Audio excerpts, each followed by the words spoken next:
What's up, y'all? It's Jam and Sam, and today we are going to restore Morning is Here from Secret of Mana. Hope that went all the way to the beginning.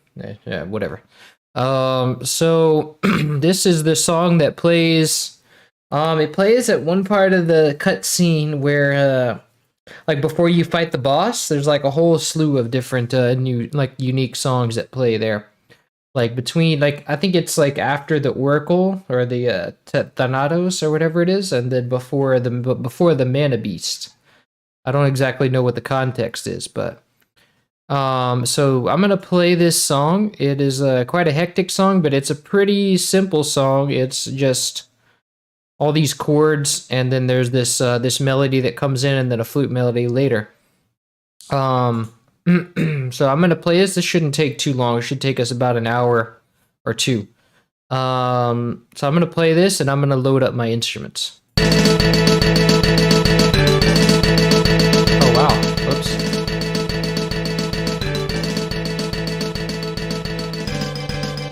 Sorry, I had that on entirely too loud. I forgot to turn it down. There we go.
Okay, now I do believe I have all the instruments. So we've got 3 layers of strings in there. We got a slap bass, and we've got the choir, and then we have the snare, which I think I found a different wave that uses the snare. Let's see.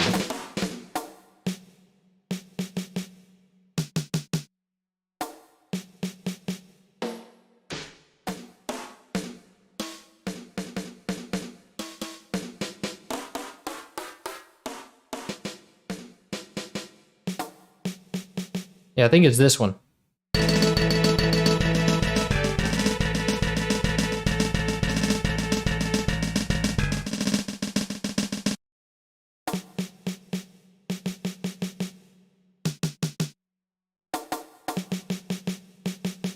Yeah, I think that this one works best. I have to see what I used last time. If I load up, let me save this as a project. Let's see. Morning is here.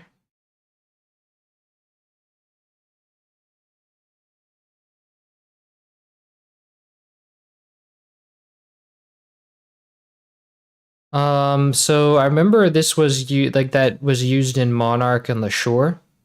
Primary. That was the first time it was used. Let me see which one I used just to make sure. Because I know that one worked really well.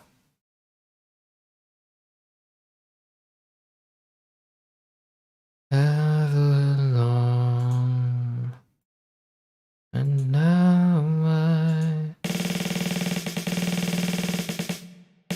Yes. Oh, SD menu 1. Okay.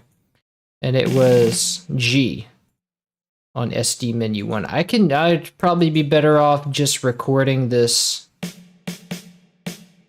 sample. Let me go record it without any, like, put it in this mixer track so it gets it before any effects. And let me just record it like that. And then normalize, trim side noise. And then you have just that. So let me save this. Now I'm going to save this as the new, I'm going to save over the last SC55 snare because this one works better. Yeah, this one is, even the effects are making it weird, but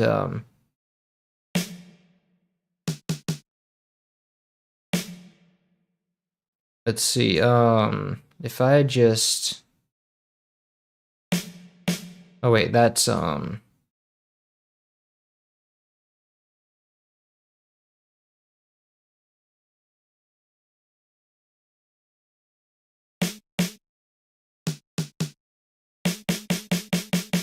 this one has more high end that I like. So now if I save this over the old one,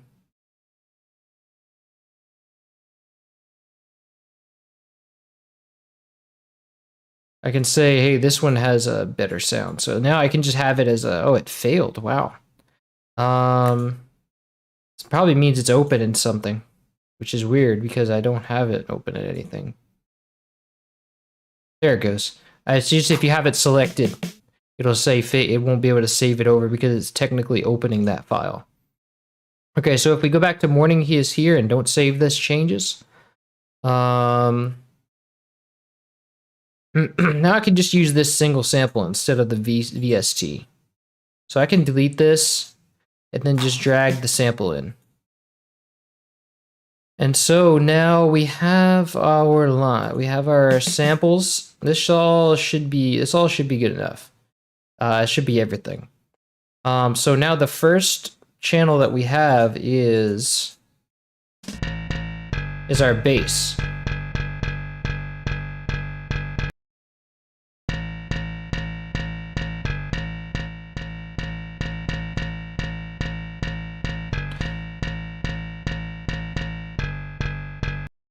Okay, so that's good. Let's see if we have any repeats here that we can cut out. And it looks like the timing is all right. But this one is sort of, what is this? I do not know what's happening here because this is clearly like the end of a bar, but like a shift in time. But I guess that'll make sense later. Yeah, there's definitely like a shift here. Let me see what that is in the song. I want to know.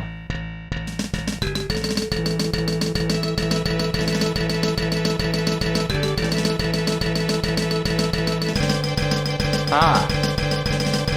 It's literally just like he extended it out one beat. And all these notes, but the only problem is all these notes don't line up with the grid, so that means we must be in triplets. Oh wait, no, we're in steps. That's right. I had the I don't know how that. Oh, I had it in 1/6. That's right. I had it in triplets, but we're not in triplets. So now this makes more sense. We just have a step marker. So let's just add a step marker here, like a marker after the step. So now he literally just extends the beat out a step. So that takes care of that, I think. Let's see. And this looks like we have some, like, it looks like now he's extending it out. Let's see, these are on beat. That's okay, but I'm not sure if the bar should start here. But I think it's I think this would be the it's too early to say. Um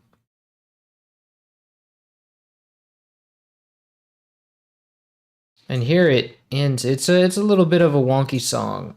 But let's copy all this and then I'll just reduce as needed. So let me find first empty, call this bass. And my bass is on channel 5 in contact. So let me paste here, and I think I have to go down an octave. Wait.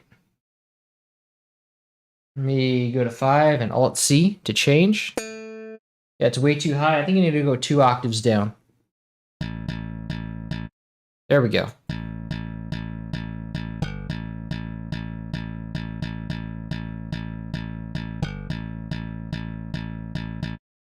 That's good, and this should be center pan, right? Yeah. So now I just add this in. I'm gonna put this at the bottom because it's a bass. Let me put in the MIDI. And so next we have this choir melody. Let me mute out everything else.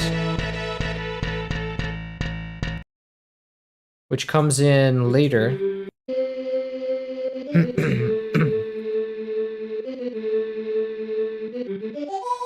Also, I have tea today. Oh wow, my focus is off. What is that? I hate this camera's autofocus. It's crazy.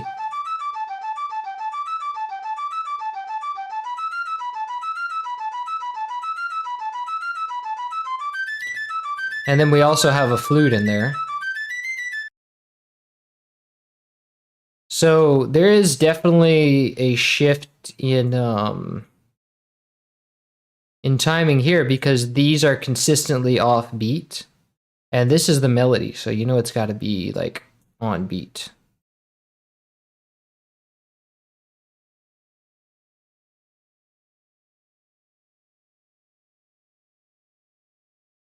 Okay, so that's obviously a change right there. And I think it's actually earlier because this is like, it looks like it should be like a shorter beat. Dun, dun, dun, dun, dun. I want to look at this rhythm a little more closely because there should be like some, like a consistent rhythm here. And it should be kind of driven by the bass, I believe, so let me try to follow it with the song.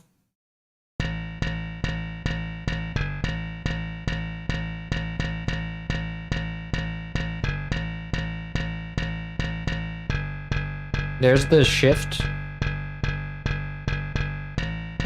And then I can hear a shift right here. No, wait. No, that's not a shift. That one lines up pretty well.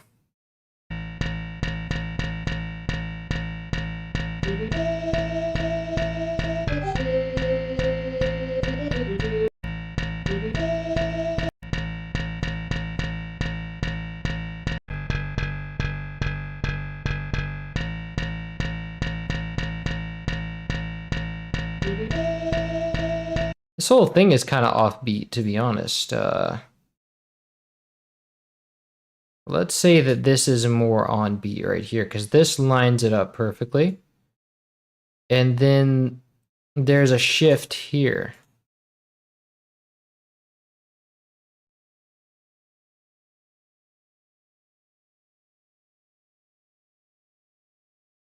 And then a shift here.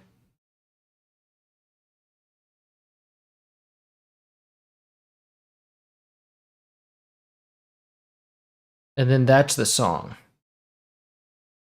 And this is where there's like a little drop out. There's like a little drop, and then it restarts from the beginning. So that'll be the loop. Okay, so I think that about covers it. The with all the shifts and rhythm. Um, so now we have this melody. Copy this. Find first empty. Call this melody, but I can just call this choir because the flute, if it has a channel, is gonna need its own thing going on because that's gonna be a recording from the TG. So let me put this a little earlier and then use a time marker to signify this is just a receive. Oh wow, what? I hate it when FL Studio does this. It like puts my it should really put your scroll wheel to the beginning when you're changing. At least ask. I don't know. Annoying. I guess it really shouldn't because sometimes when I switch patterns, I try to keep it this. I want to keep the same zoom. All right, so that's good. Now we have nothing. Why do we have nothing? Oh, because I need a Alt C to change the channel. But that's what was the I think it was 1. No, it wasn't 1. What? No, I put it in the wrong thing. Why did I do that?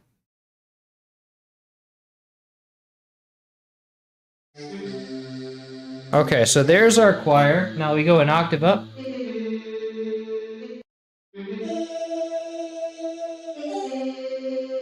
And now I remember what I learned about this patch, that it's actually just 2 samples. So I don't really need this whole thing to be a contact patch. I can just drop in the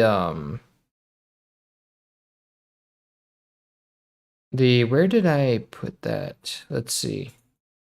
I made like 2 samples. I got it down to like 2 samples of the Utopia. But I don't know if I saved it. I know I'll definitely still have it in my recycle bin. Let me see. Oh wait, it's choir 2. Yes, I saved it as choir 1 and choir 2. Oh wow, it saved it with a wave on it. Let's see. Choir 1. That should be the low one. Yes. Okay, choir 2 is the higher one, and let me just cut this.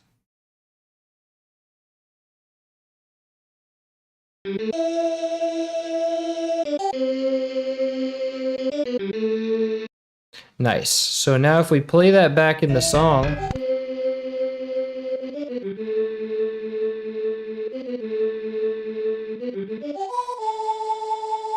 it has some attack and a long sustain, a long decay. So just a little bit of attack on the envelope and no sustain, no hold, but a long decay.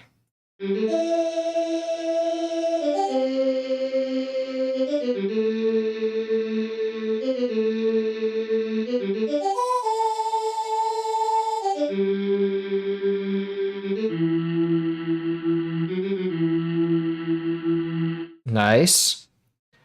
So now let's give that a mixer track. Let me just call this choir.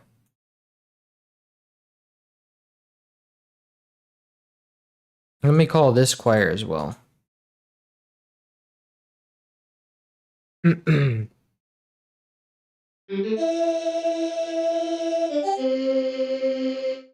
Cool. Now let's give the slap bass a mixer track. Let me just send contact to the first mixer track and call this bass.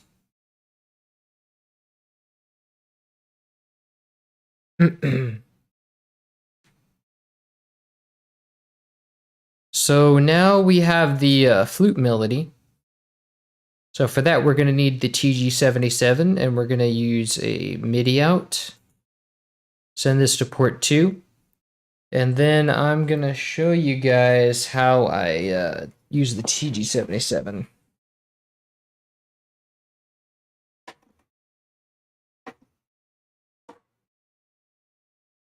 Let's see. So we've got here the TG77. And I've got a a step-up transformer because this is a Japanese machine which they use 100 volts in Japan, so I have to convert it to 100 from 120 to 100 for the sake of the longevity of the machine. So if I turn this on, and then I can turn the unit on. And I want to turn on effects bypass. Oh wait, so that I don't get any reverb in the instrument. And I can see that we have we have loaded up. Great Wall. It's hard to see, but I want the flute. So let me go press the bank button and cycle through some of these banks. See if I can find the winds. Nope, not in this bank. Not in this bank. So let me go to memory and it'll cycle through. Right now we're in internal. Bank D. So let's see if I cycle the bank. Let me see if I find the winds. Ah, there it was. Keep missing it. There we go. Clarinet. Now let me use the front and back, forward and back buttons. Yeah, there we go. Flute. Okay, so now our patch is selected. Dun, dun, dun, dun, dun, dun. So now I need to, I have it should be pointing to the instrument. Let's see. Okay, I'm receiving input from the MIDI. Now I just need to go to the master and select the input from my, like input 2 from my Scarlett, because that's what's going to receive the thing. So let's try pushing a note.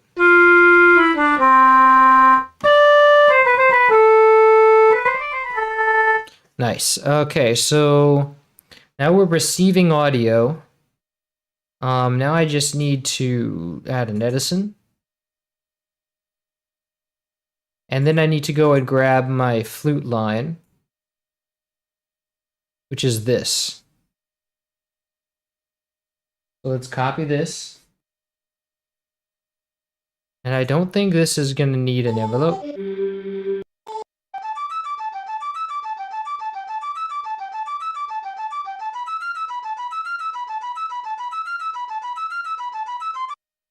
Nice, I don't think it has an envelope. It doesn't even have time for an envelope, really. So we copy this, and I'm just going to put this in an empty pattern. Let me see if it has vibrato, though. It doesn't really have time for vibrato. So let me paste this to the MIDI thing. And let's see. Nice.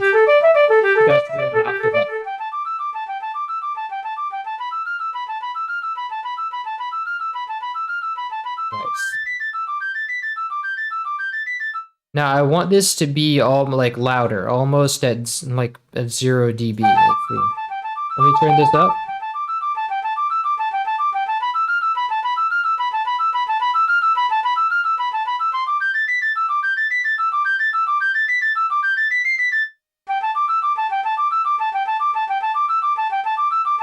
Actually, 6 is fine because that's about the volume we want it at. So let me just record it at 6. -6. Let's see. So now let me play, and now that I'm recording.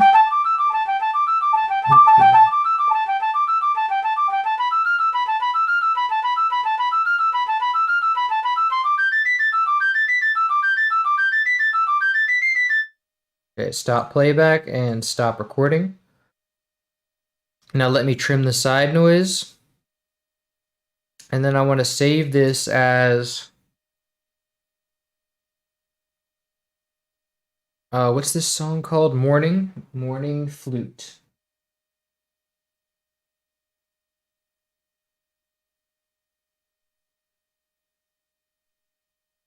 So now I can go and bring this recording in to drag it in from, let's see, TG77 recordings. Morning Flute. So that's this right here, and then we just bring it in to the end. And this should be where it starts right here, but we also want to put our choir in. But the choir is supposed to start it starts a little bit before the beat. So let me select the beat snap and put it there.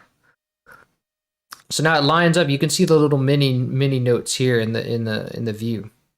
So all is where it should be. Now the flute needs a mixer track. Let's see. Let's go to the filter. Set the filter group to all. And now we can see the recordings. Let's go and set this to track 3.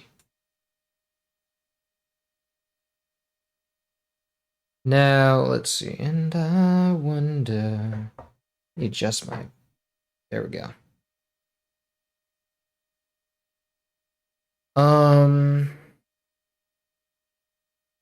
So now we have the flute given a mixer track. We just have to name it. Let's call this flute. And so that concludes that channel. And now let's move on to channel 3. So we got our snare. It's got reverb on it, I can tell. So this snare beat is going to be a bit tricky because it doesn't look like it repeats, but that doesn't really matter too much. I can see there's quite a bit of repeats here. Like look here, you can see the pattern. But it also kind of shifts because this, it looks like it shifts around. So I'm just going to grab this whole line. That's fine. And let's call this new one. Wait, actually, I can use the flute pattern. And let's just delete this by pressing delete. And then let's go to our snare and paste this. And we want to be on C5 because that's the root note. But I think it might be a higher pitch.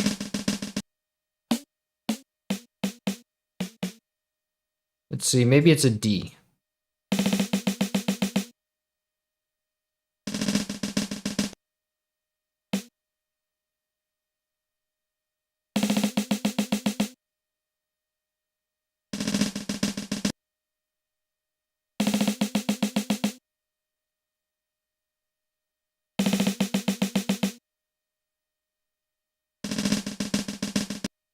Now, I think it's a short, there's like a ringing in here, so I don't know what that is.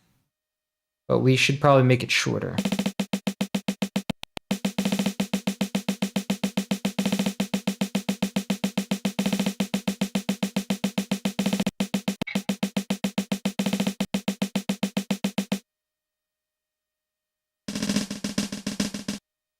I think it should be like 50 cents higher.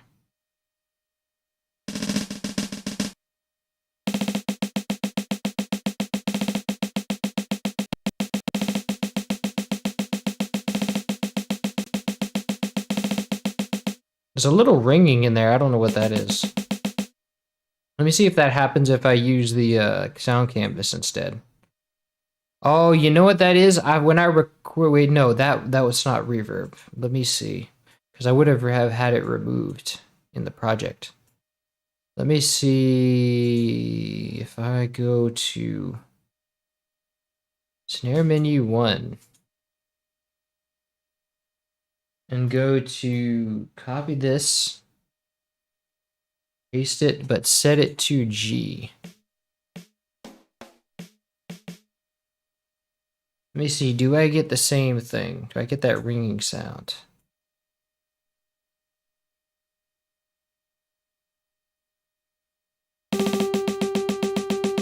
Oh, wow. Let me Alt-C to change this to channel 1.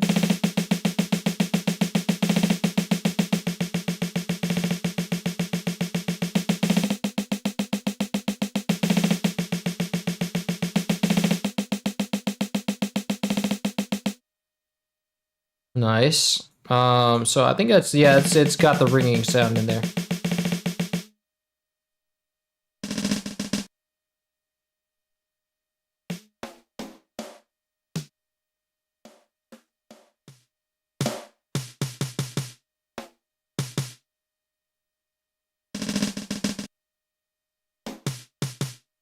Let me see, maybe this one will work better.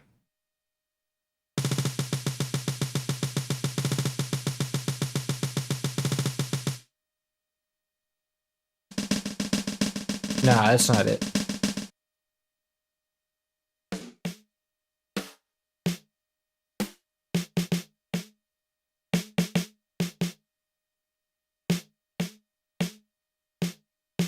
What about this one? F sharp.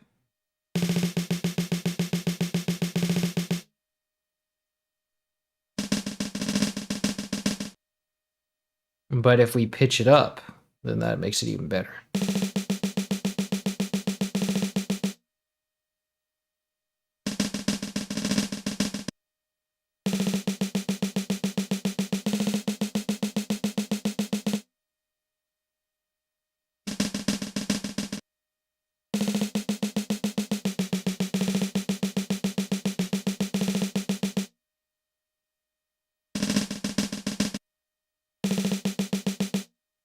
I think it's got to be 50 cents up.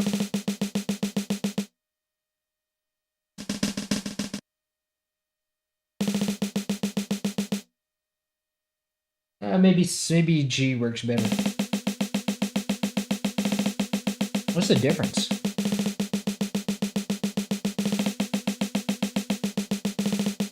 Yeah, this one is the same, just without the ringing, I think.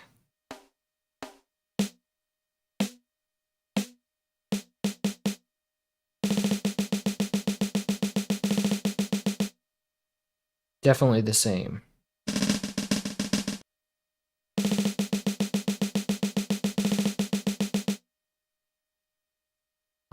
But I think there is. Let me try one of those ones from the Roland R8 because there was one that sounded similar, and that might be it. That might work better.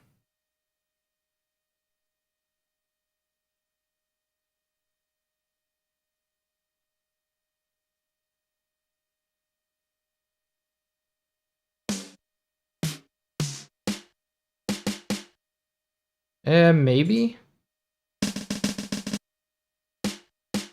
Yeah, that might be it. Let me actually replace that with a sample.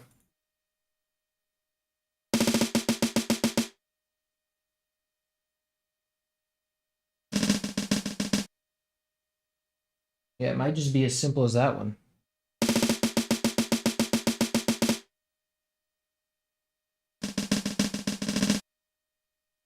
And it might be middle C.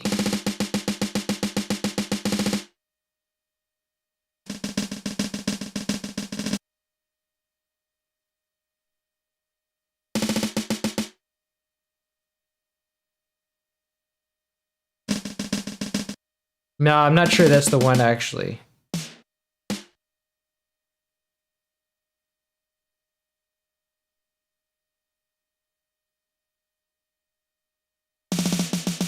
Oh wow, it changed the sample on me. I did something on the.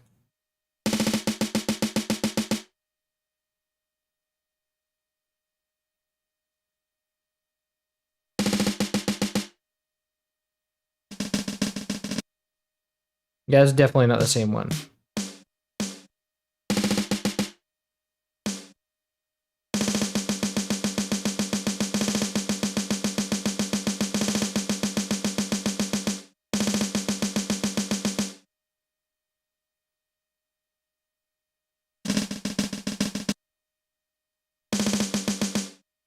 Nah, that's not it.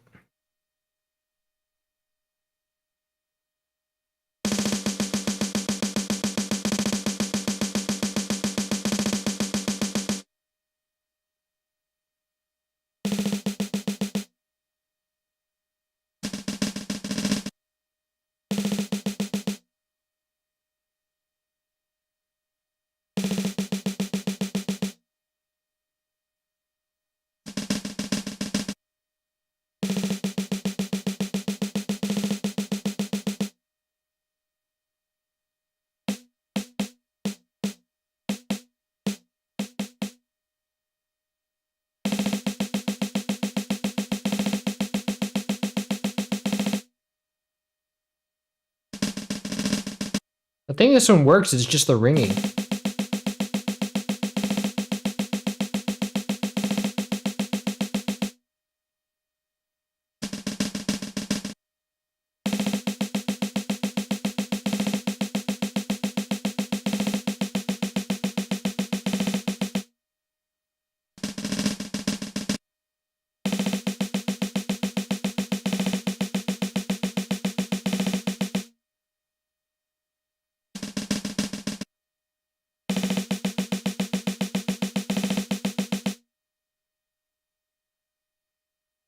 Let's see. I remember there was one in 4 that sounded interesting. That one.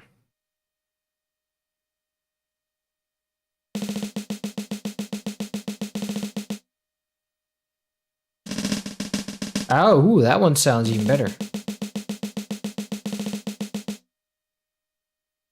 Especially if we take the pitch down.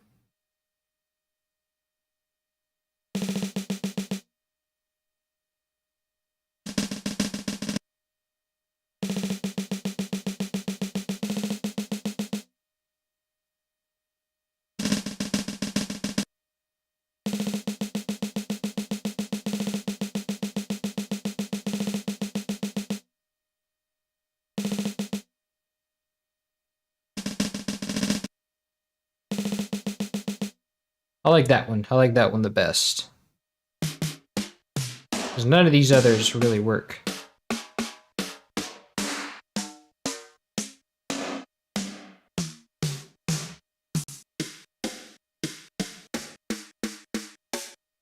Yeah, none of these others really sound orchestral.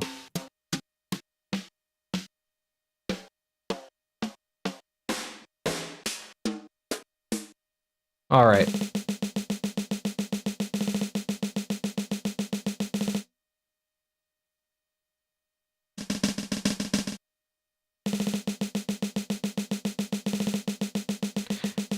And this can be even better if we take down the decay. Shorten the decay. Like there's no release.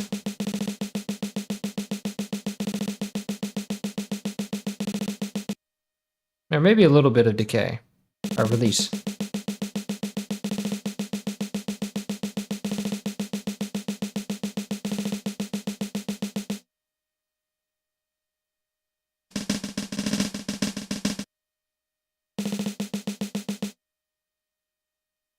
And I think that this sample is like they're using an envelope on it.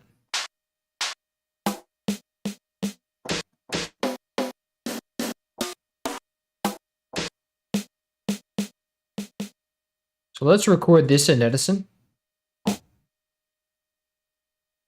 Normalize and trim side noise. And then we'll save this once again over the snare.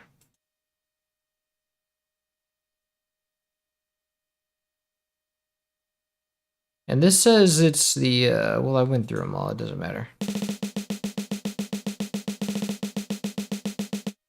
So now if I make this the, let's see, if I make this the sample,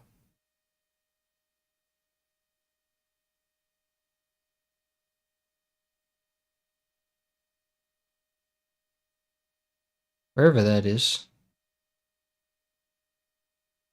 Here we go.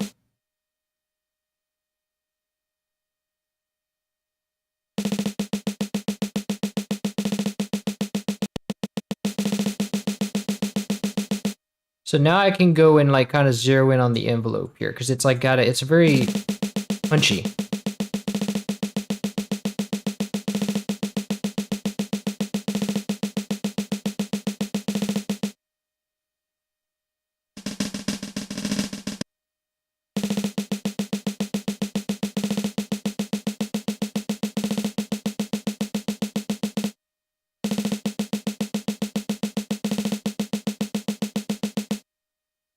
It also sounds like there's some velocities going on.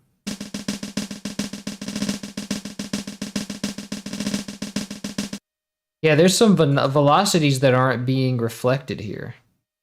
Like velocity changes. So we're gonna have to cut this down into patterns and kind of like emulate that because, well, it looks like even though the there's changes in the timing, this is remaining one continuous bar.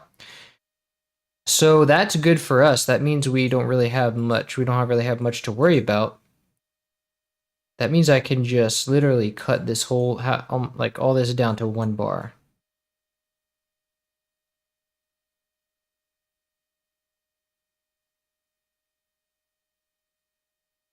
And so that is, it's not so much the envelope, it's the velocity. So we have, so there's like down here, something like this.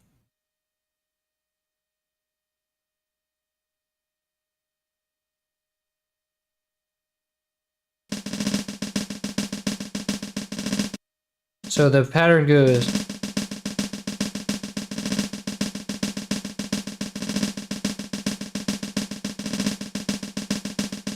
like this.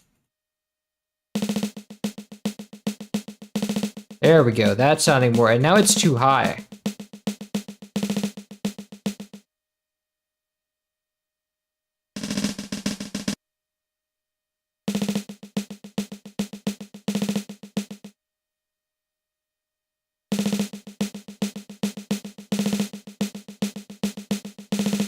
I do kind of want some release too.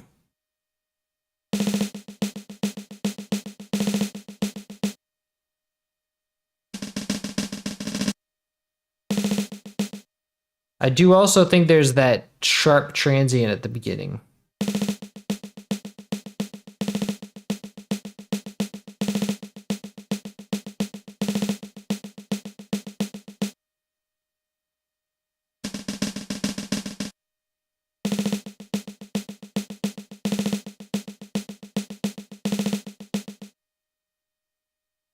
Okay, so that's pretty good.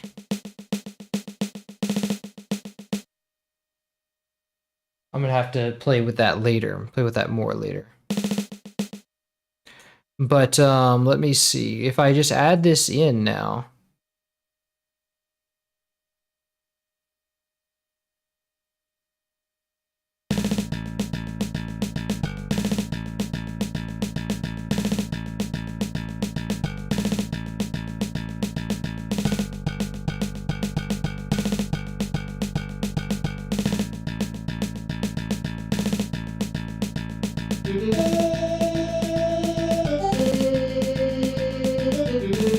So see what he's kind of doing here musically is he's keeping the beat the same, but the rest of the music kind of skips around. And so that means that it starts on a different part of the snare beat.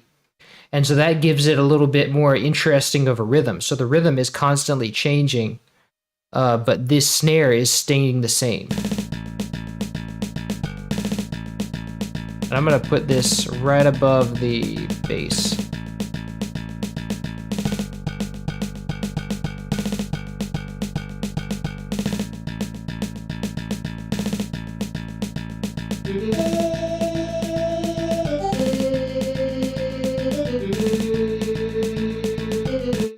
Okay, so that's good. Now if I give this one is center panned, right? Because he always center pans his snare, yeah. So this, I'm gonna give a mixer track.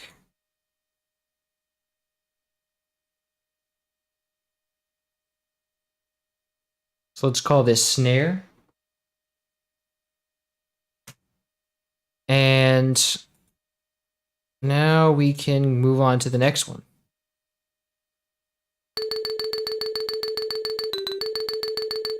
This is the marimba.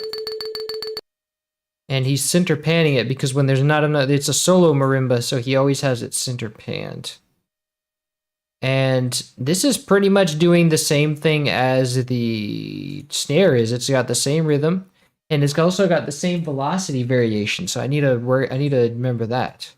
Let me call this, or actually, what is this? Oh, I didn't name the snare pattern yet. Let me name this pattern snare. And then let me find first empty and call this marimba.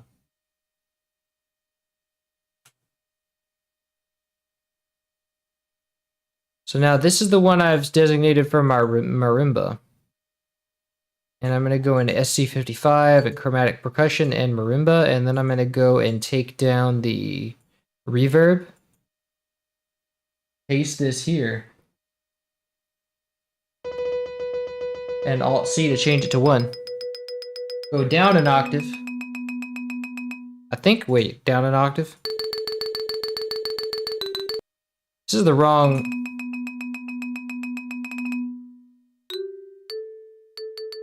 This should be an A note.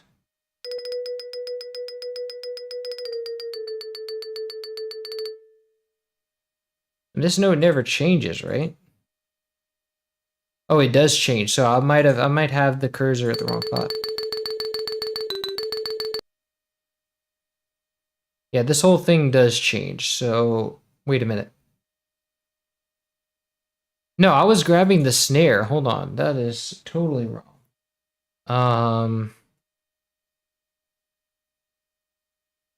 So this, delete this, and then I just add this. So this one's not following the snare. It's just, let me Alt-C to change it back. And no, there's no velocity changes here either. Go down an octave. Let's name this marimba.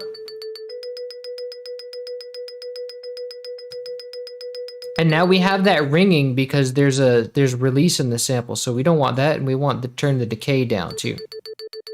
Not down that much. We want a little bit of release.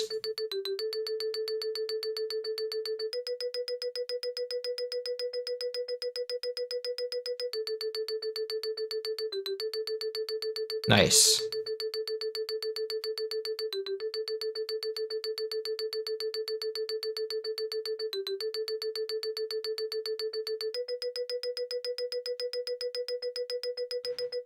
Nice, so now I can give this marimba a mixer track. And then add it to the main mix. And now the next part. We have brass, synth brass, which is once again recorded from the TG77, and it's got an envelope, so I'm gonna need a pattern for this. I'm gonna need an envelope controller. So let me copy this. Dun, dun, dun, dun, dun, dun, dun, dun, dun, dun, dun. Let me find first empty, call this brass. And now let me send this to the MIDI out. And then I'm gonna take you guys to the TG77, where I will change to the brass patch.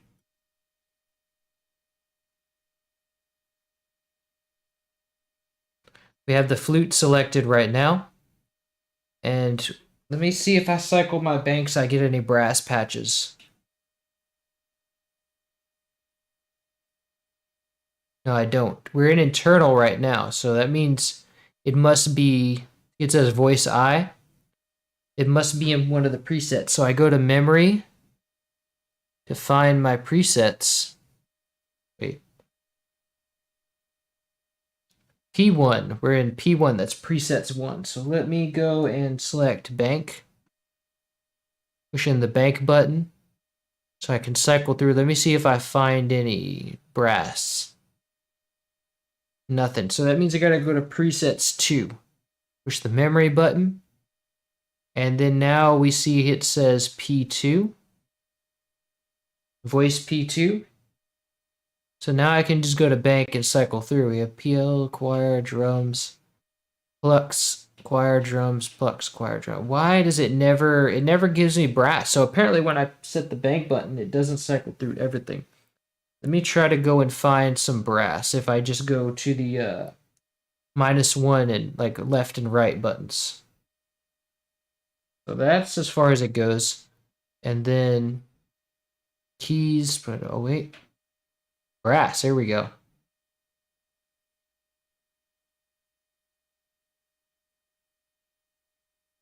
Oops. Now I lost my brass. See, this is what I hate about this machine. All of the presets and instruments are so disorganized. Is that brass?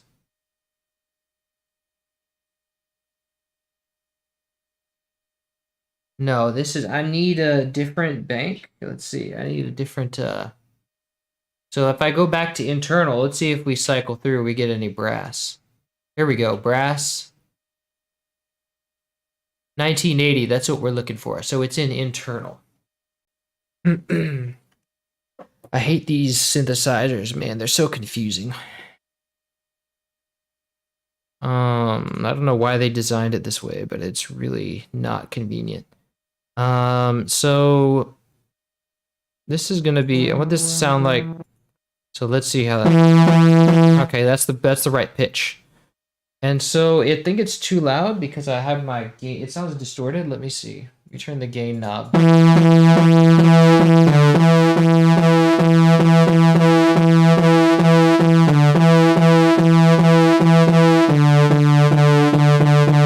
Okay, it peaks at 6, which is what I want. I want a good like 6 dB peak. So let me press record and then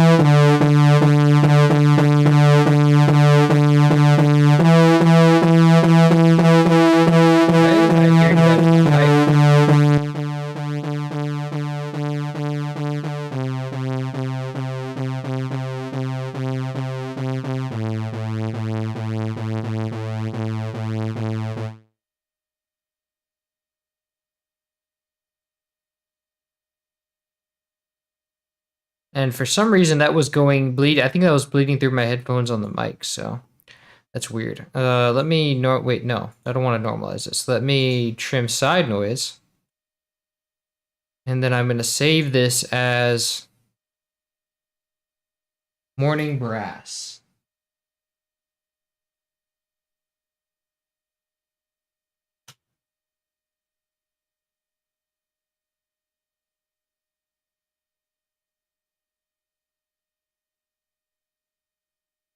Whoops, typo. Let me go and fix that.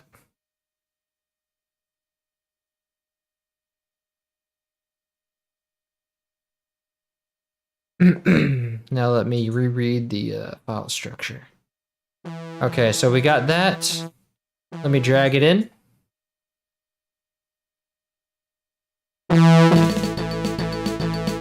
Still too loud. Let's see.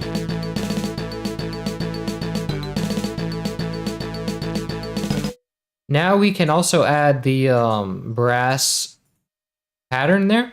And now I'm going to replace this MIDI out with a envelope controller. And so now what this is going to do is going to apply an envelope to a certain parameter. And I have to tell it I want that parameter to go to, if I set the filter group to all, I can see the recording. I have to tell it to send that to volume. So if I link to a controller, link the articulator 1 to the volume knob, then now every time I play, it's going to move the volume knob based on this envelope here. And so what I want is an envelope that just has no attack and it just decays.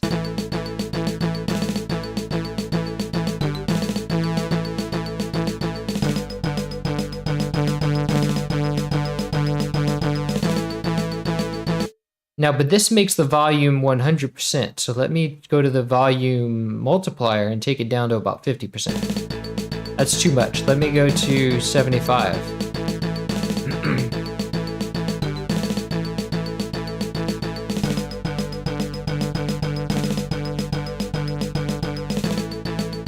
That's perfect. Let me measure that. Let me see if that's, yeah, that's about right. Perfect. I'm gonna pour some more tea. Oh, anything could ever feel this good forever. Everything could ever be this good again.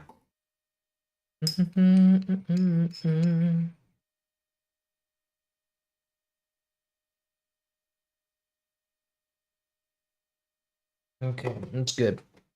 Okay, so now that's almost done. Let me see what else. Well, the only thing we have left is the strings, I think. Oh, and this, I forgot about panning. This is panned what? What is the panning for this? Let me go into the MIDI. And this is, let's see, this is going to be 31% to the right. So I just copy this value, paste it to the brass recording, and that's good. But I forgot about the choir. Let me see, what is the choir panned? The choir is panned 59% to the right. So let me copy that value and paste it on the choir channel. And then the flute is what? Is also 59% to the right. I already have that in my clipboard, so all I have to do is go to the flute recording and press paste. And the marimba is center, and there now all that's left is the strings.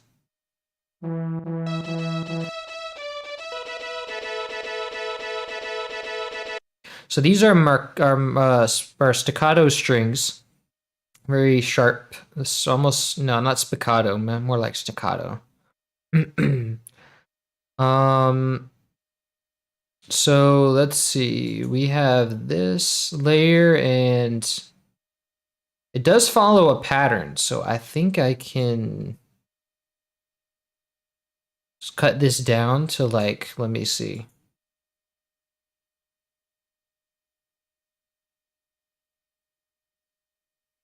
Starts repeating here, maybe? No, because it does that 3 times.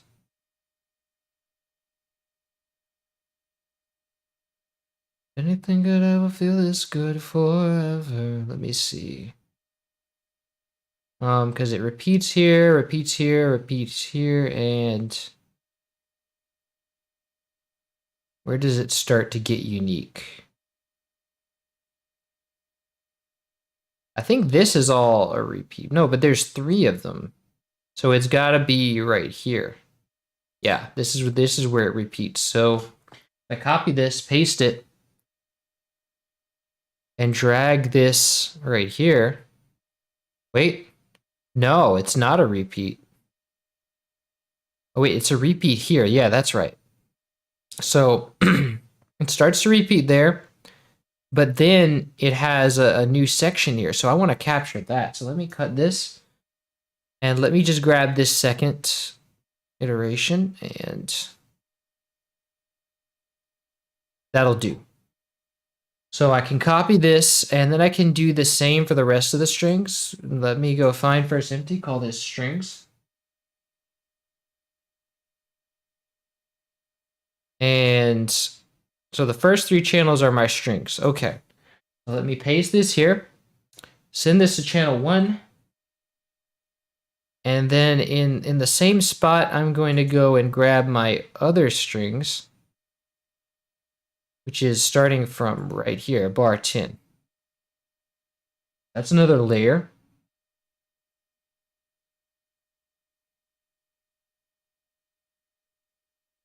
And now FL Studio is, oh, I didn't even copy, I forgot to copy that other note. Let's see. There's a note here I'm missing. Oops, let me go Shift C to select this, and go to channel 2 and Alt C to change it. And now I just have the third one. And I want to go to channel 10.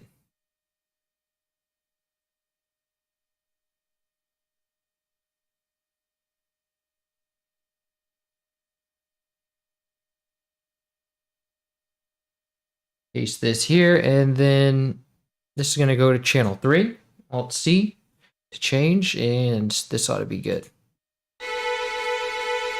Now we have to add the envelope because they're all sustaining. So I need a staccato envelope. Let me turn down the sustain. Give it about, let me solo this one so I can hear it. Let me give it about 500 milliseconds.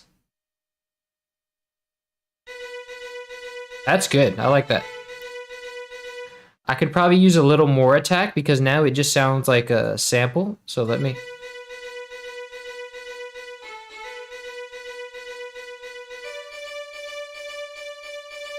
That sounds like a natural, like natural strings.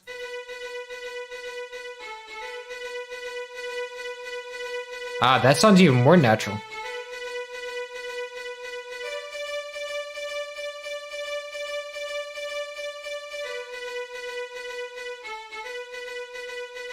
And if you turn down the release, like, because we don't want these notes to run into each other, because the violins usually, like this, there's only one. Usually, I'm going to assume they're all playing on the same string, so the string is going to cut into itself.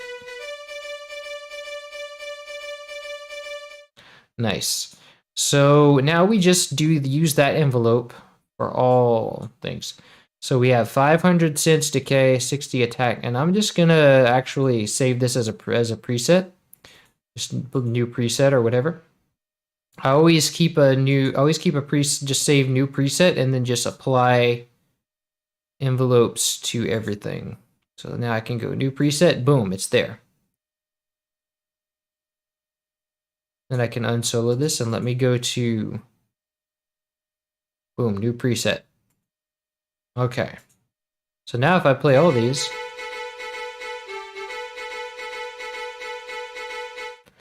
now if I compare that to the original, oh, it sounds like a longer envelope.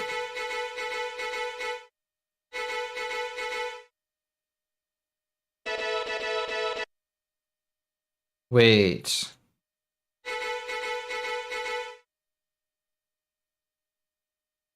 Sounds like the notes are wrong.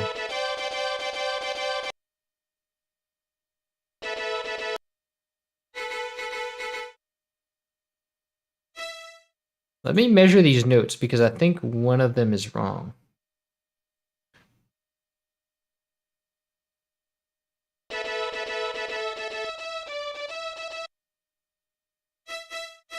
That's right.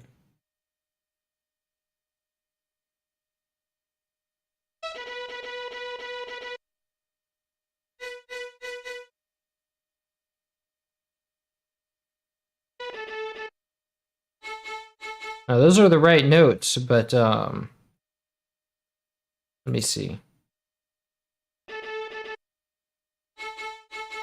I think it's just because there's something like I'm just tripping or something. But let me give it a longer envelope. Try 750.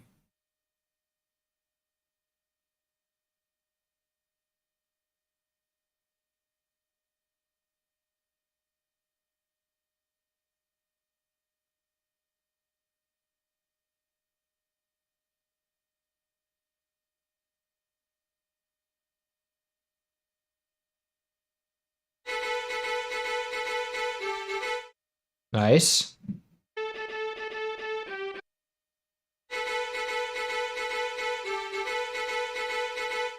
Even though he has a shorter attack in the actual song, that's not natural, so I don't want that.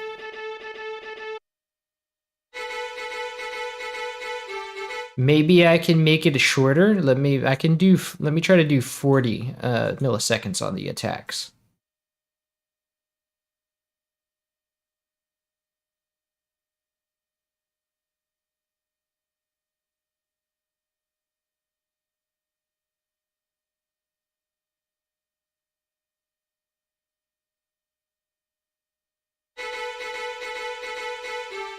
That's about as unrealistic as I'm willing to stretch it.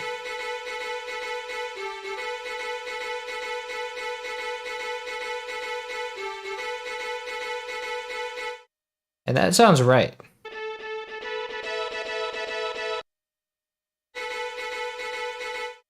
But that's still, it sounds like that top note is wrong. Why does it sound like that top note is not right?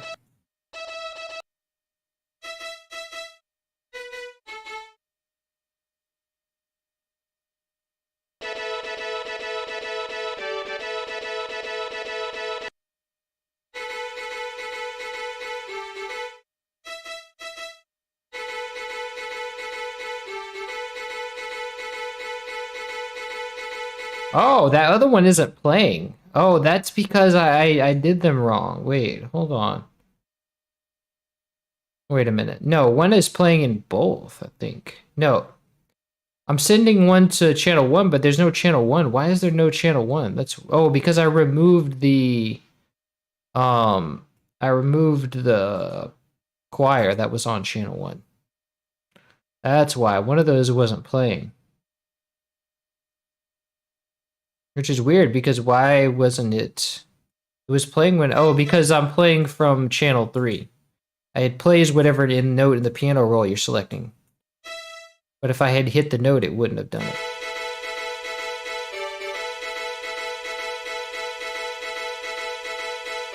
That's much better. I knew there was something wrong with that. So now all that's left is to set up our panning. So the first channel is 30% to the left. Second one is 45% to the left.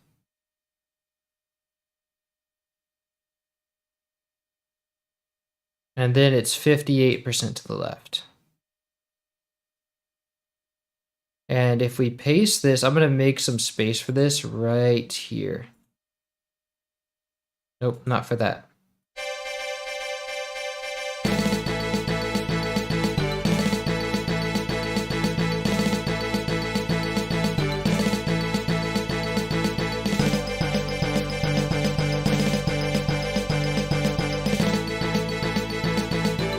And now remember, we have a repeat here. So I want to slice it at, where was that repeat? Oh, right here. Yeah.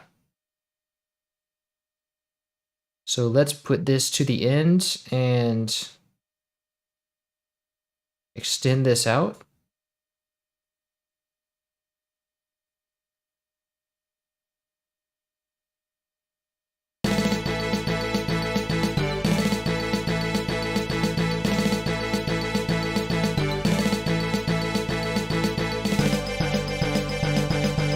Let's see.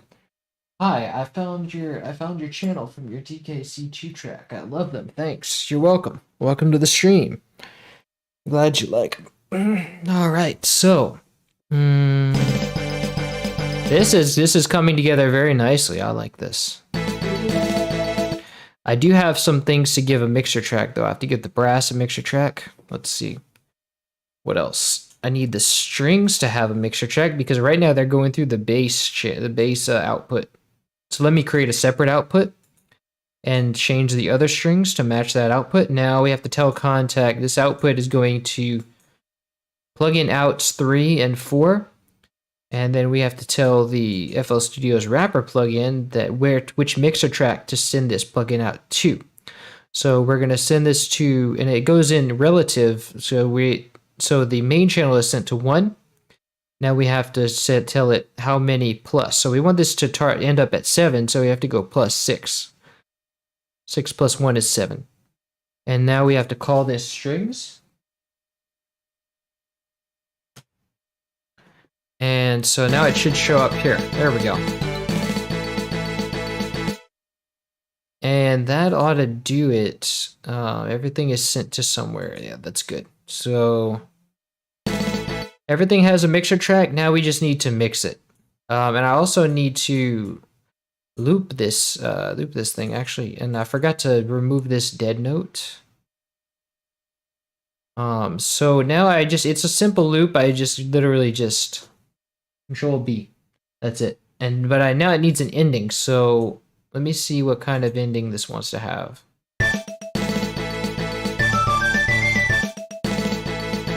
So it has a little dropout. Maybe we can make the dropout the ending and just have a maybe we can have it end on a final note of everything, like everything just end on a hit. Da, da, da, da, da. And then we can just do like, dun. Let me just make it like a little bit, like rise in volume a little bit. And let it extend a bar long. And let me go, ding, boom. With this, and oh wait, that's a record, that's the brass, I don't need that.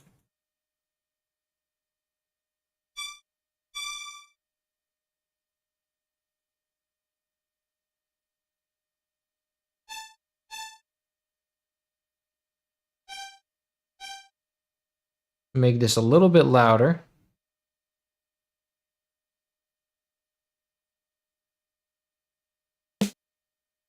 Da-da-da-da-dun. Yes.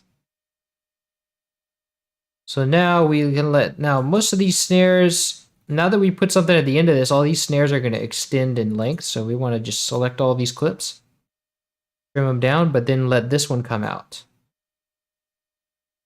And I think that this snare is actually supposed to be shorter. So let me just cut that.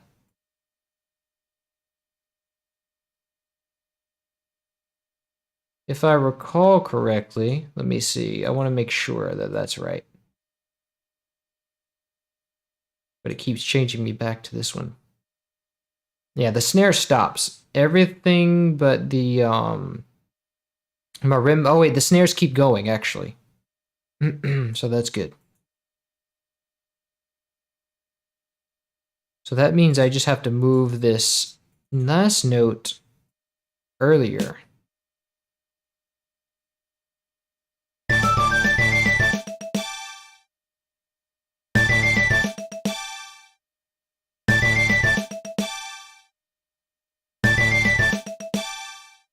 Oh, I need my bass note.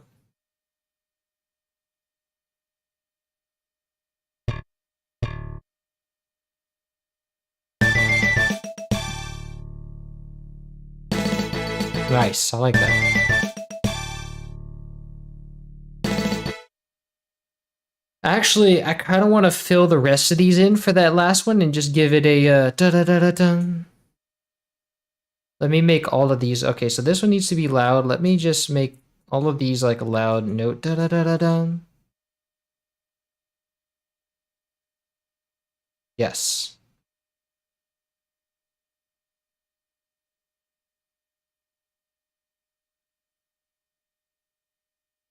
And I wonder, when I sing along with you, everything could ever be this real forever. But if I do that, then I'm affecting the not loop part. So then what I have to do is, let's see, to go in and, let's see, this should not be, I have to cut this off like at a step. So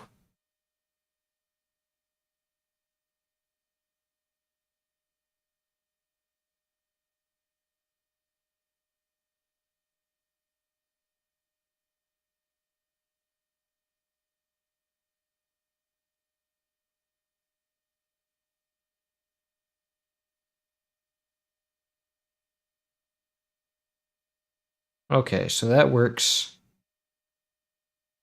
So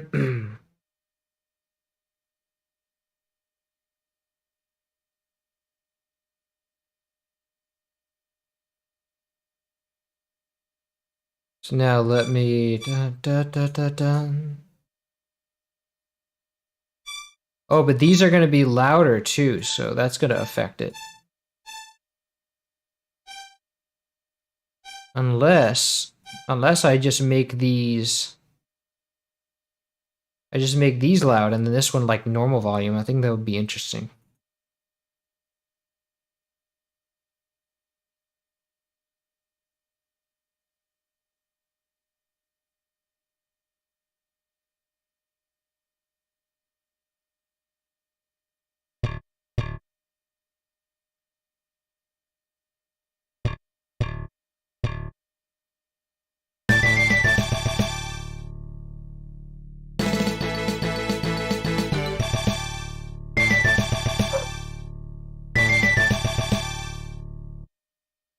But the only difference is this snare I want to make unique.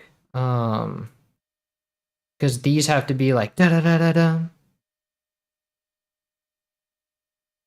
Stupid. Yes.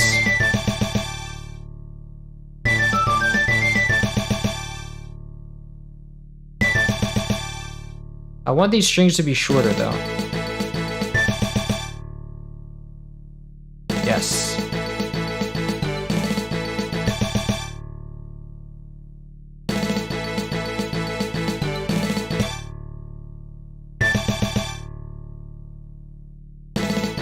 Nice.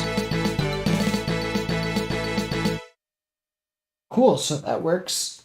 Now all I need is to mix it. So let me go to my bass. And I want to play this alongside the original. Let's see.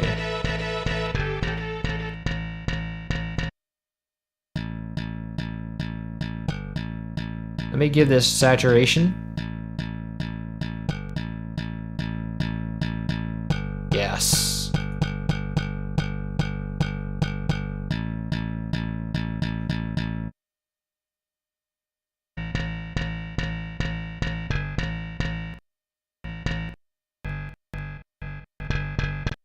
Doesn't sound like it has any reverb. Sounds like it has a little bit.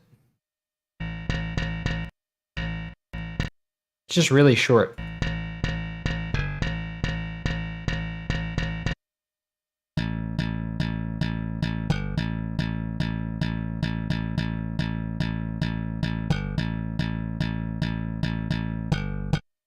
Nice. So that's pretty much all I need. Actually, I want some chorus on this too because I want to give it some dynamics. It's all like the same.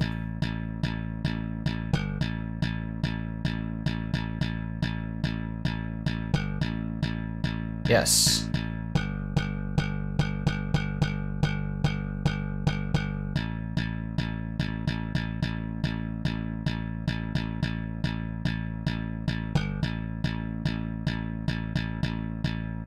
Now samples are a little inconsistent, so I want to use Maximus to kind of even them out. Let's see how the bands change.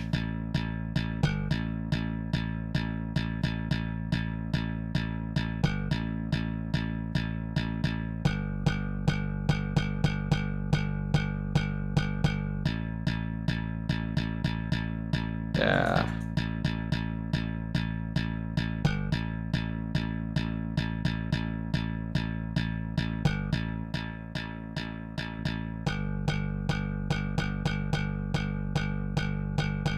Yeah, see there's like a spike in middle here.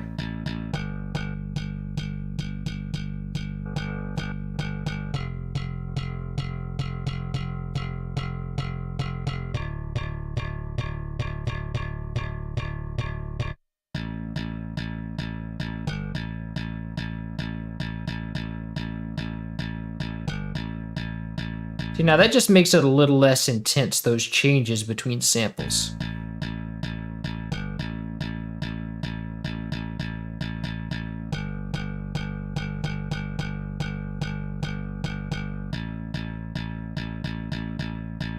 It's still a lot, though.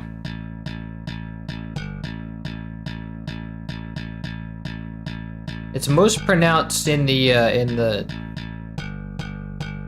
presence region. Yeah, see?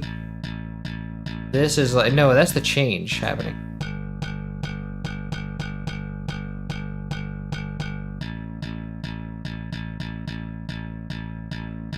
It's not really detectable for the most part.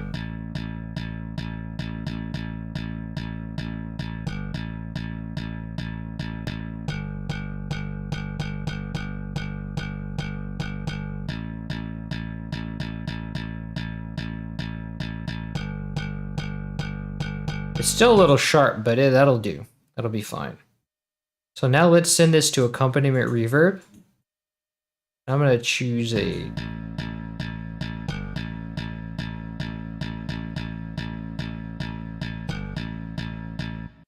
but I think I need a unique reverb for this because I think the others are a little bit more drastic.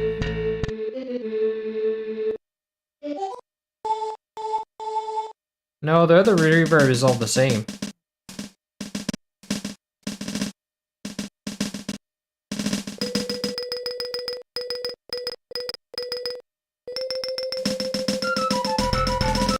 I think it's all the same. It's just like a light, very light reverb. So let me just send this to accompaniment reverb, and I'm going to use the Hallish reverb, or the realistic reverb, and let me just give it slight stuff and just like a short, very short reverb.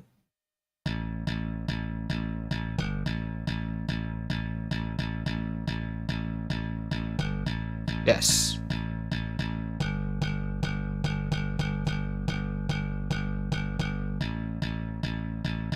Cool.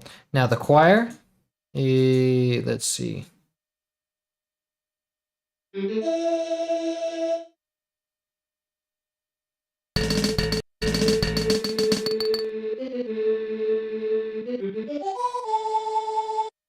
It's got a little bit of reverb. Let me give it some chorus for dynamics. Let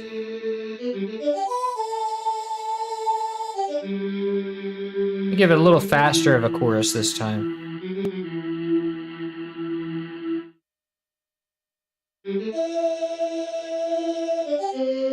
Let me raise the highs. I want to boost the highs on this.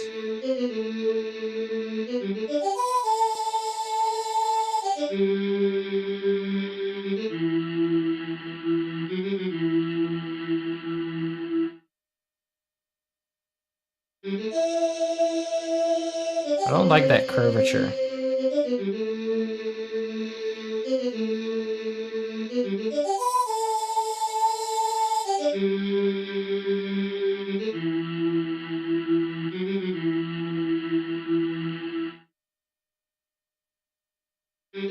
Let me also high pass this.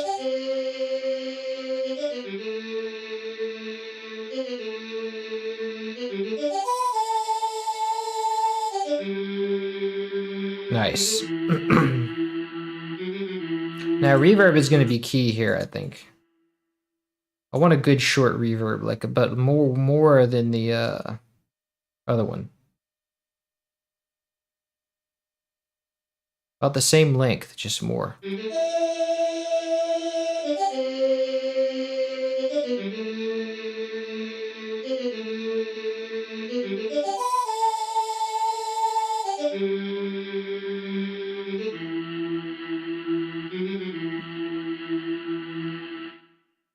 Nice. And I want the chorus to maybe be a little stronger.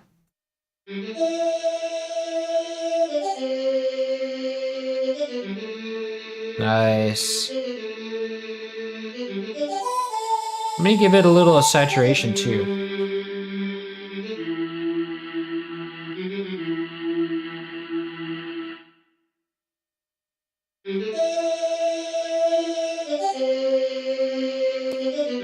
Let me also take out some of these frequencies because they're a little.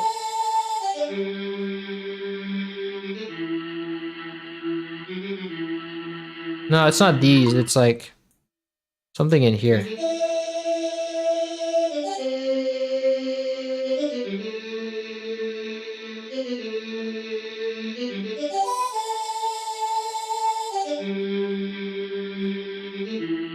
Nice. Yeah, that'll work.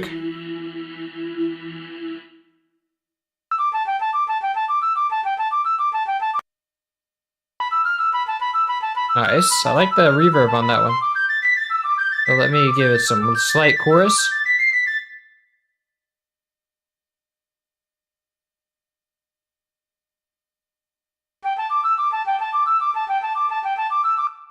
I'm not sure I like the reverb on that though.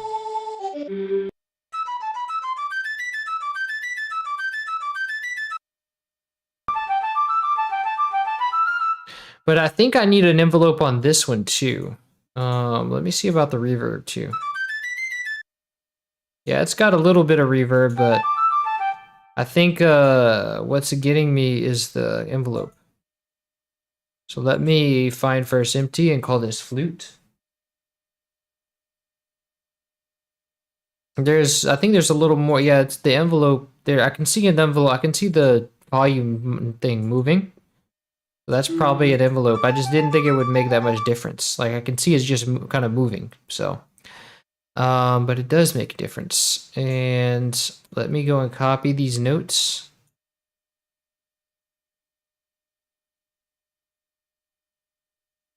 And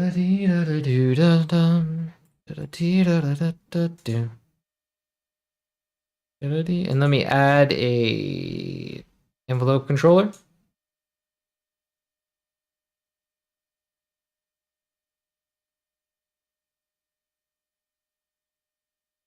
And now this envelope controller, I'm going to set it to 0 attack. Use tempo, and then have this just fade out in like 2 notes. And put this here. And then let me insert one here. And I'm going to link the volume to the envelope. Now this is going to make it too loud, so I want to set it to about 75%. Nice. That's a little too slow, so let me just do.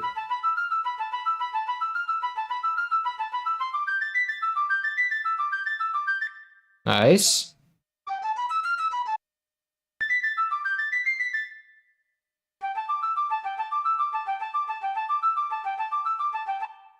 Now, I hear some more highs in this. Let's see. Yes, get that breathiness out.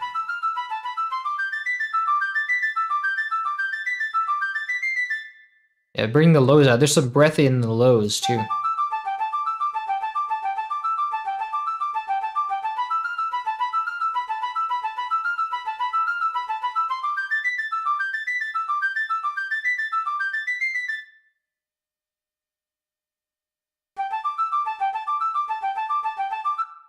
Nice.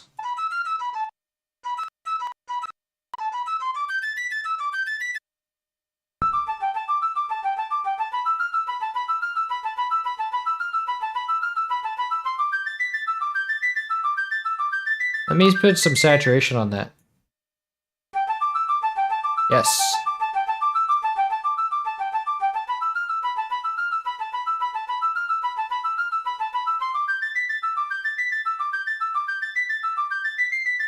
Nice. Now the snare. Put some chorus on this too.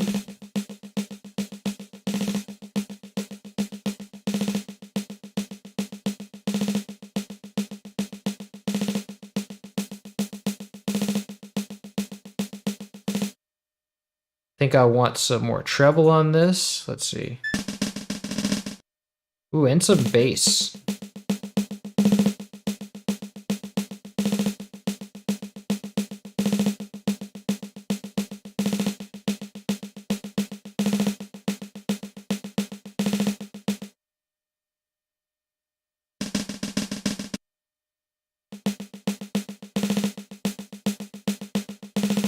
Actually, I think I want this here.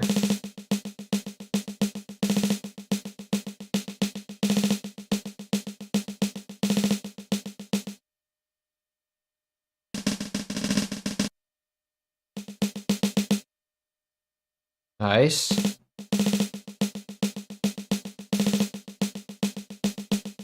And I want some saturation on this too, because it's a very snappy, sharp snare.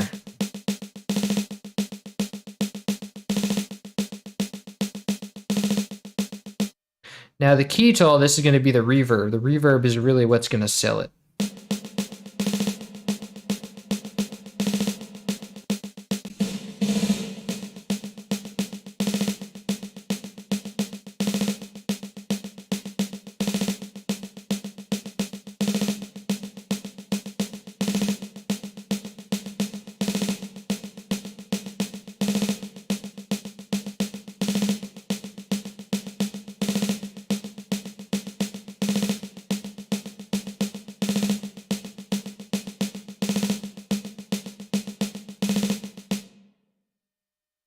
Hey Sam, hope you're doing well. Cheers from NJ. Welcome, Chulo.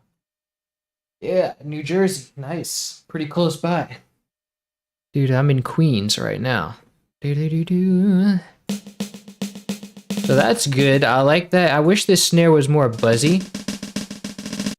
Oh, that's about good. It's buzzy enough.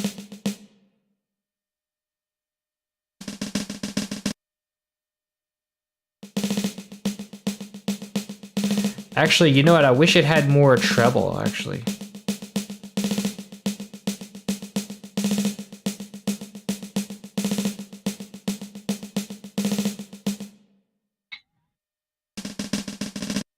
Yeah, that's good.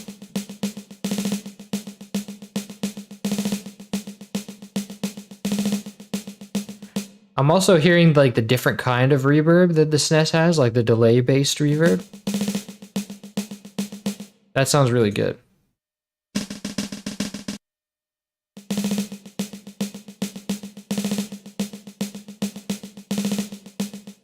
Nice. So now we have our marimba. And I want to give it some more release.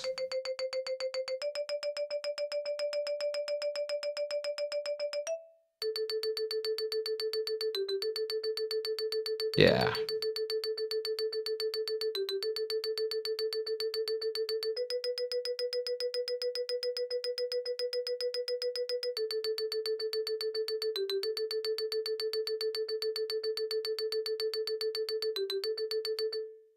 So I want to have some chorus for dynamics. And there's a lot of these notes, so let me make it a heavy one.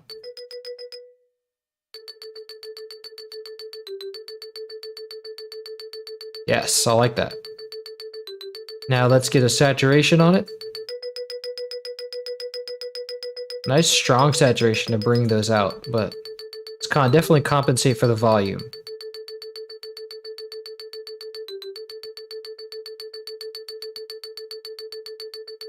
And raise that click a bit. Now if we compare that to the original,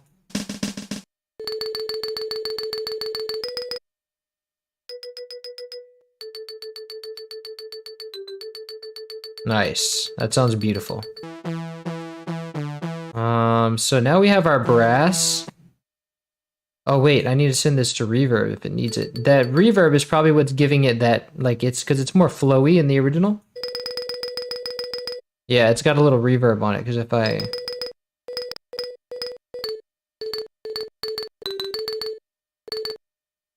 Got a little bit.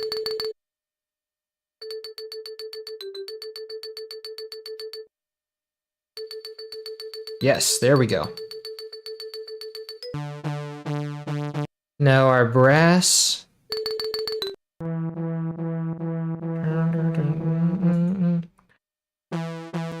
Shouldn't be that bright. I think you need to take it down a bit. I want it to be a little warm.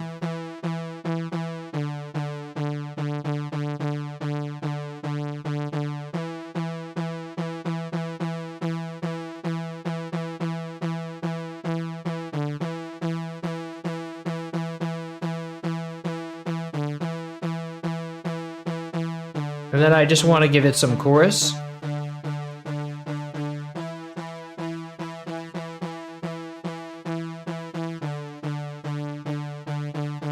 Or some stereo value.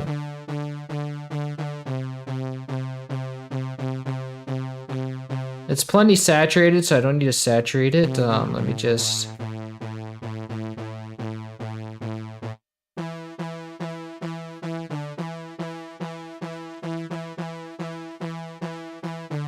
I think reverb is really going to tie this one together.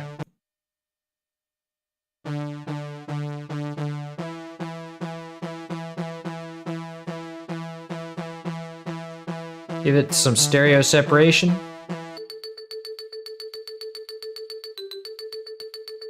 This one's some stereo separation, I think. This one should be solid.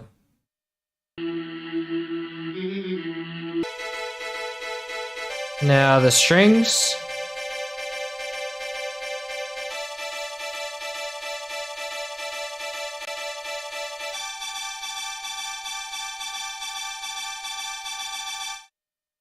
Don't really need to do much of anything to the strings.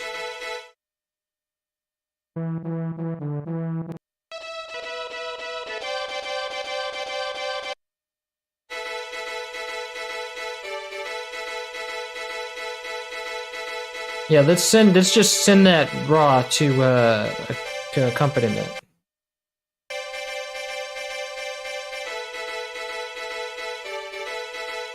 Nice, I like that.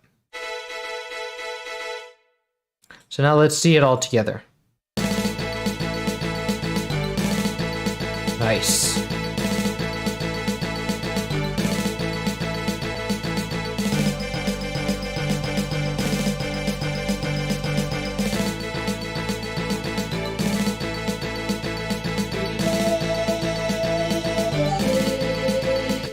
So now I can go into Maximus and try to master this. So let's see, let me start with the low band.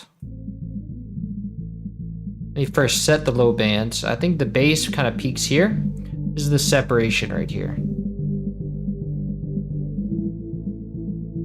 And so I want about 6 dB of bass max.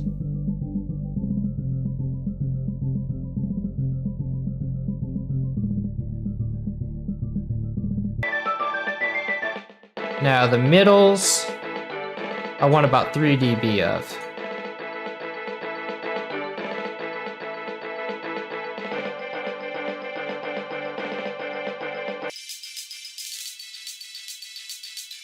Now the highs, I want to allow a lot less.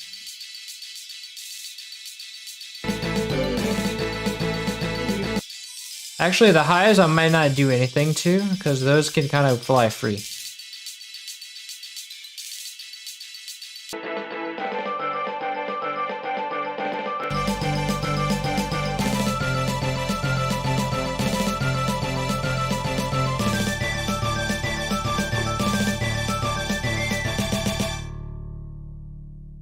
Nice. Now, because now from all this, we can kind of raise the master.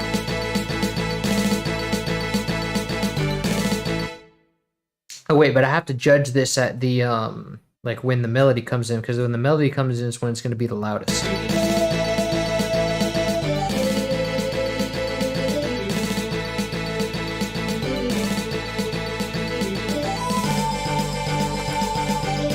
Okay, I think instead I just want to make the choir louder.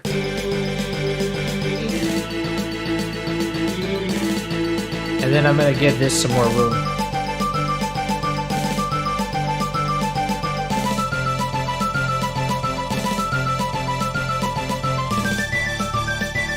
Nice.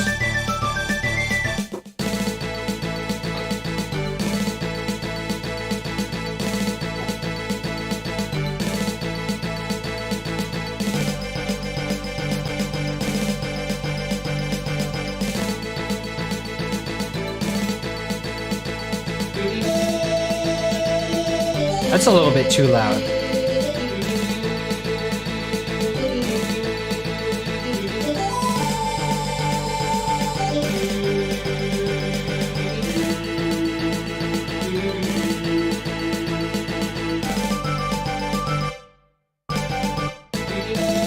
I want to take down some of these.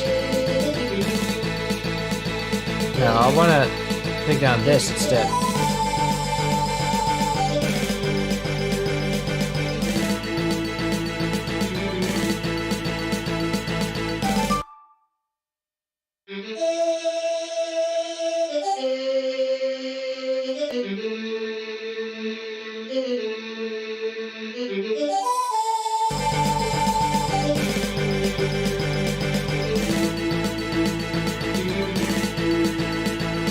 So really the loudest point is when that this part, when the choir goes high. And I think that's a fault of just the choir crescendoing, so I want to put a limiter on that.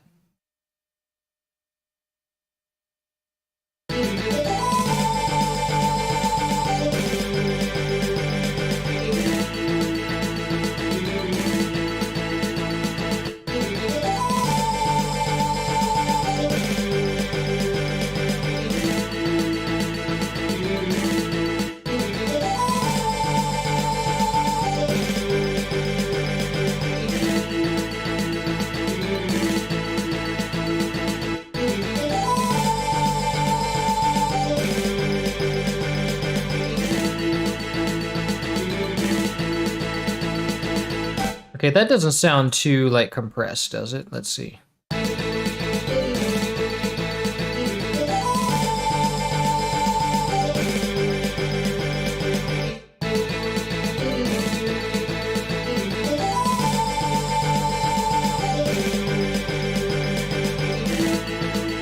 That sounds good.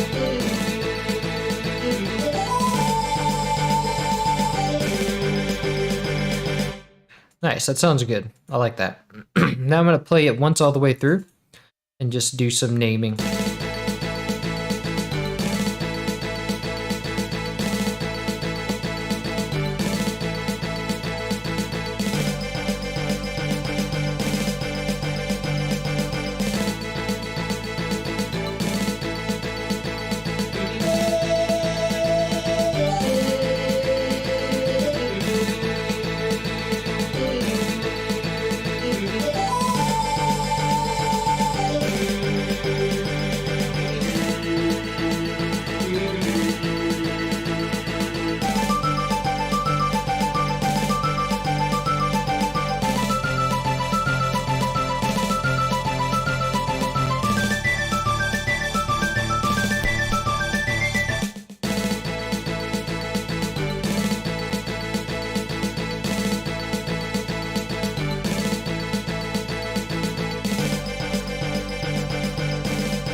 that lacking.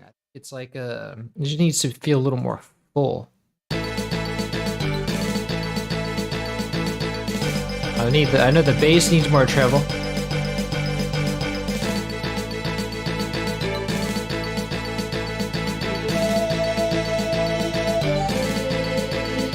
I think the whole thing needs a little more mids.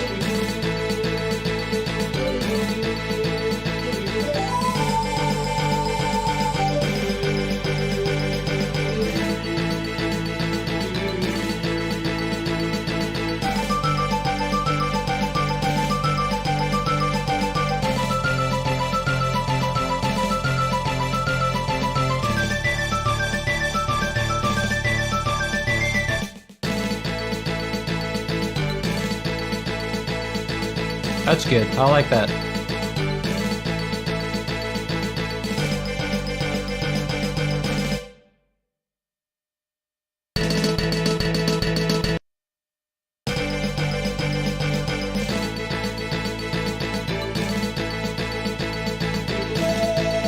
I can hear the bass so much clearer in the original. I can't really hear it clearly.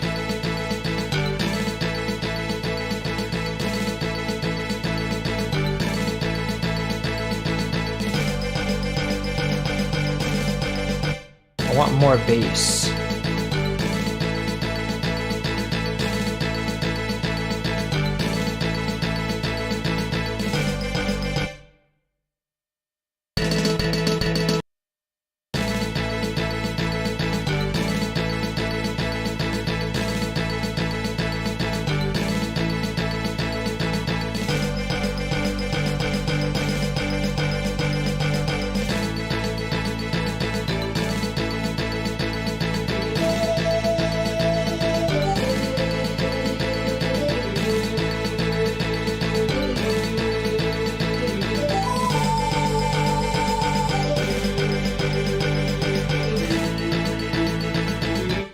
Nice. Okay, I think that works a lot better.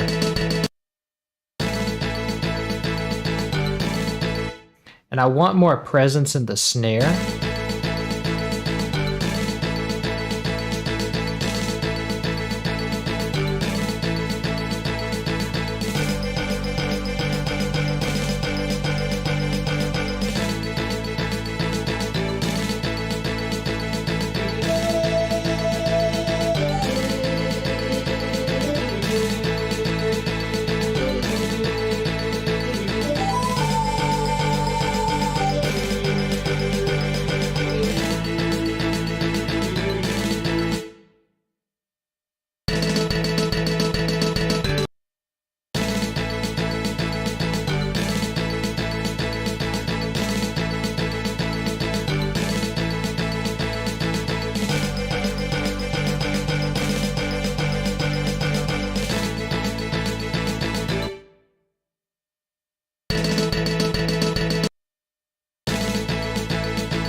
I think the marimba should be louder too.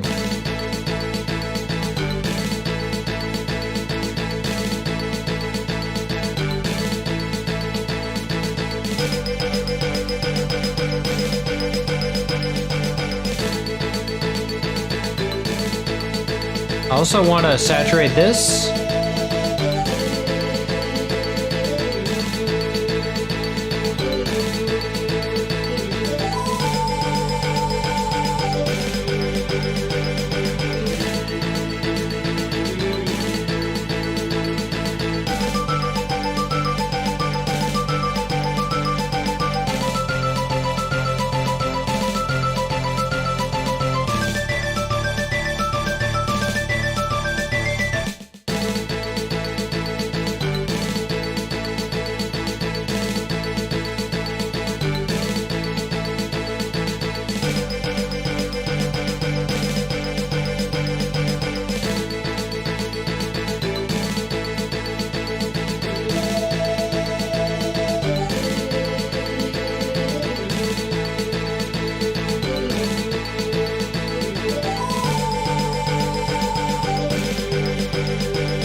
Nice. That's punchy like the original.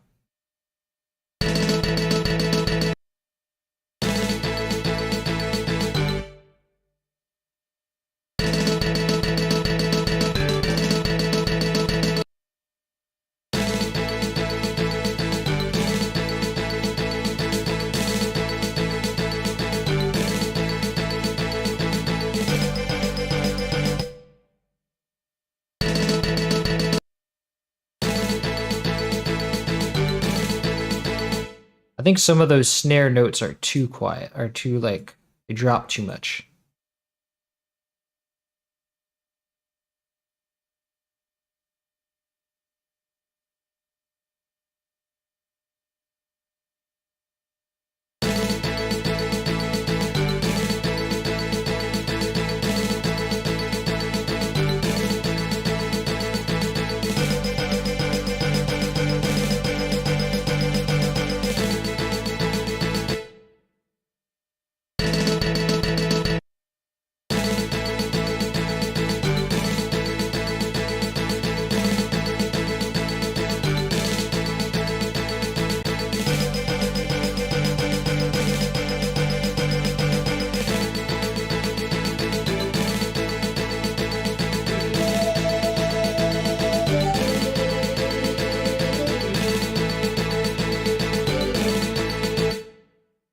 And let me see, how loud is that?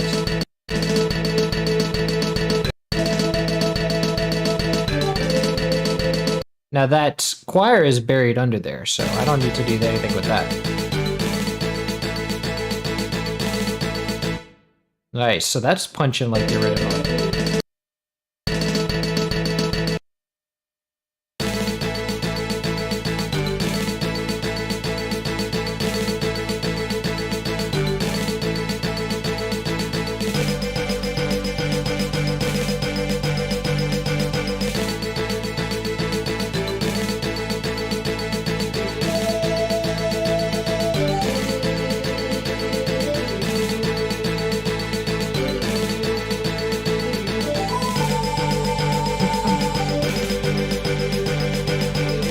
Sweet, I like that.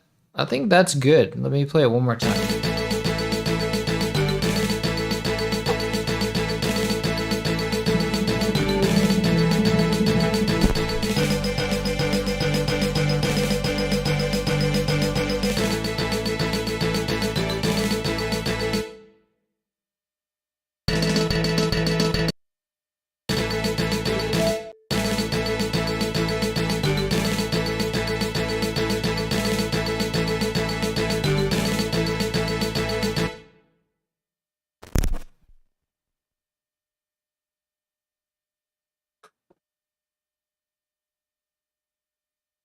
Oh, okay, that works. I think that's good. That's where we'll call it quits for today, unless anybody has any recommendations.